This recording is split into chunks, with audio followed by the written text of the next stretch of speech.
I believe creativity is the ability to take an idea, an original thought, and to explore that through an artistic media, such as photography or drawing or painting or printmaking. My definition of creativity as I present it to my classroom, basically coming up with a thought or an idea that previously did not exist. Creativity to me is finding your own solution to a visual problem. And I see creativity as kind of going beyond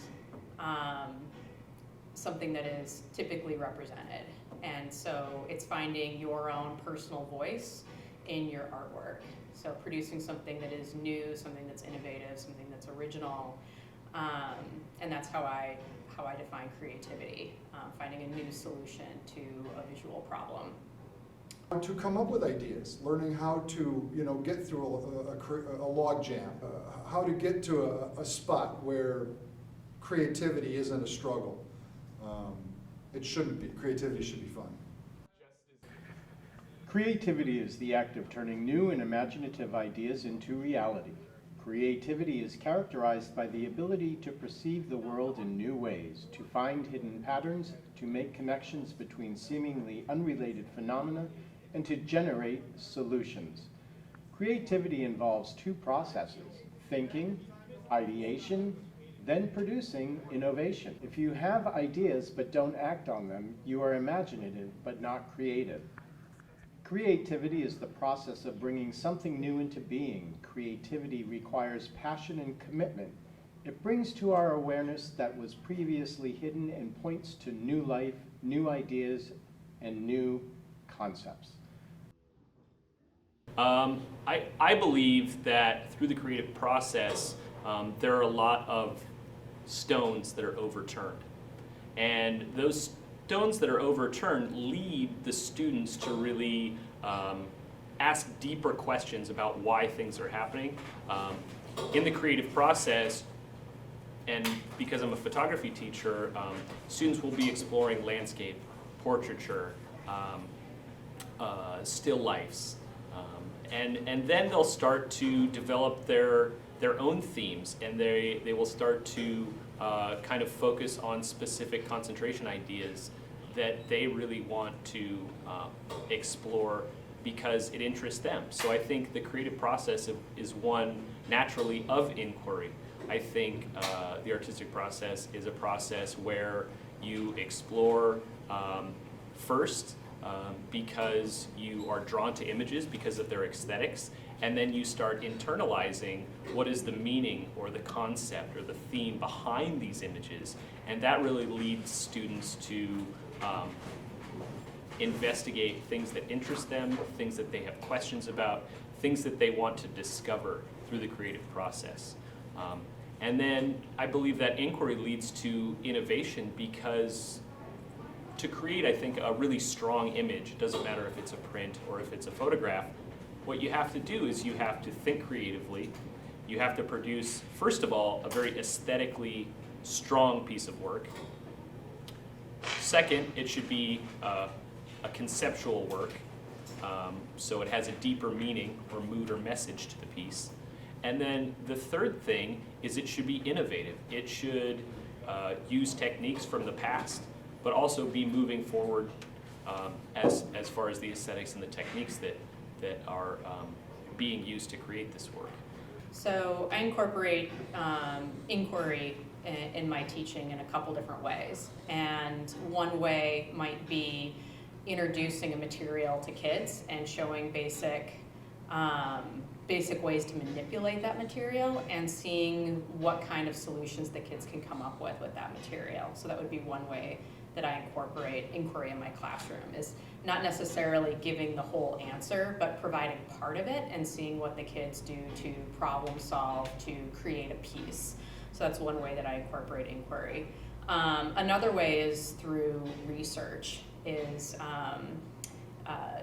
showing a problem and doing some research either in books or online to start finding some of the supporting information in order to solve that design problem. So, for example, I might do a project in like a political or social commentary where students research different issues that are contemporary issues and work together to make a long collaborative list and talk about each of those issues and decide what is the issue that is one that they are more passionate about in order to make a piece about. So that would be another way of working with the idea of incorporating inquiry into my teaching, but in a little bit different of a way. So sometimes it's in terms of idea development, and sometimes it's in terms of how to use a material. And I learned this from a graphic designer who used to hire me to come up with ideas. And I call it an idea bubble. And what you do is you put your central idea here in the middle, and I'm going to go cement, because that was one of the first jobs I would ever asked to ideate on. So cement, and we'll go pavement, driveway, wet, dry, and truck. Just don't edit yourself, whatever comes to mind.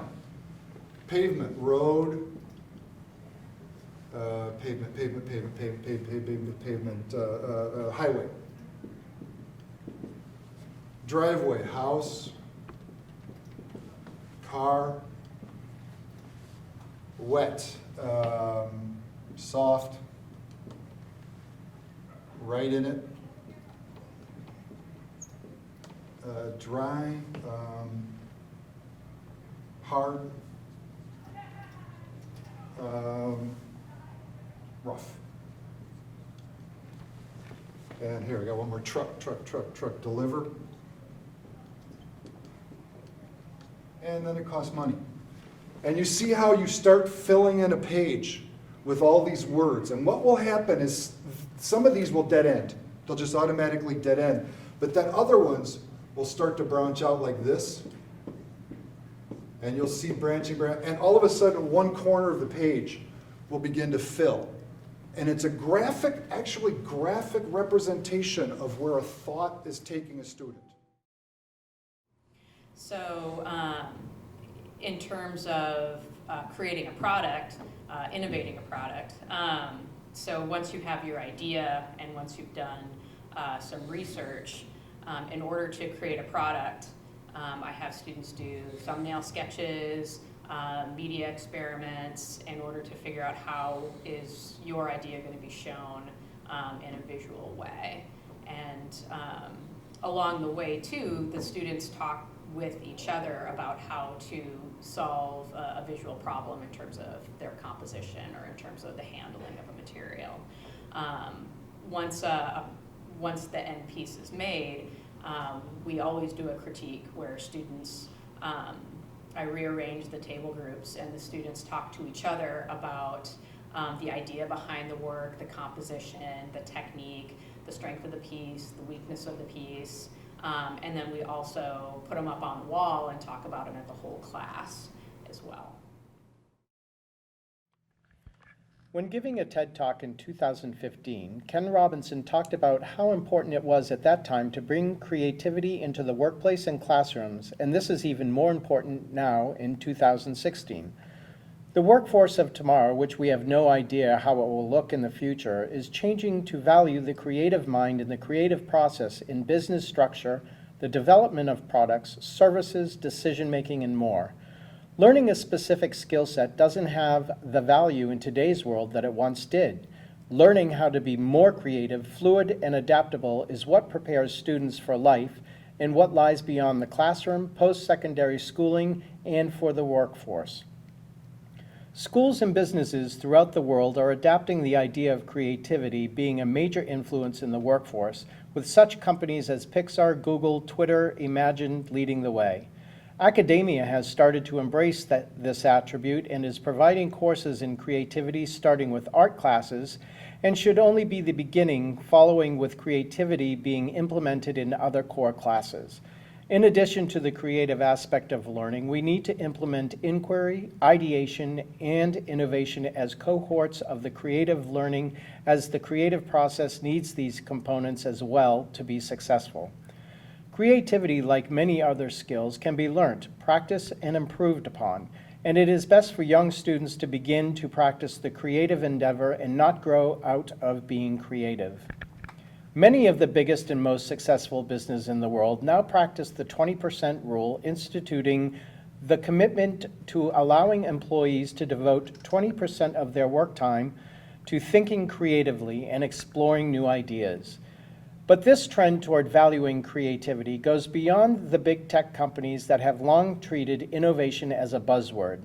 A 2010 survey over 1,500 executives found that creativity is valued as the most important business skill in the modern world. Creativity is no longer seen as just being for artists and musicians, but for an actual process that coincides with the process of ideation. It is a crucial skill for everybody to master and have the ability to be creative. I challenged the creativity, inquiry, and innovation perception and proposed that the ideation process is missing from the concept, as I perceive differences between ideation and innovation, with ideation being an important part of this process and is left out of our discussion.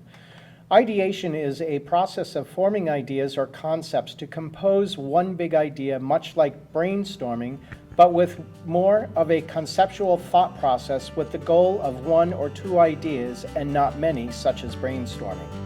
It is the difference of divergent thinking and convergent thinking, from new and exciting ideas to meaningful concepts and propositions that solve problems.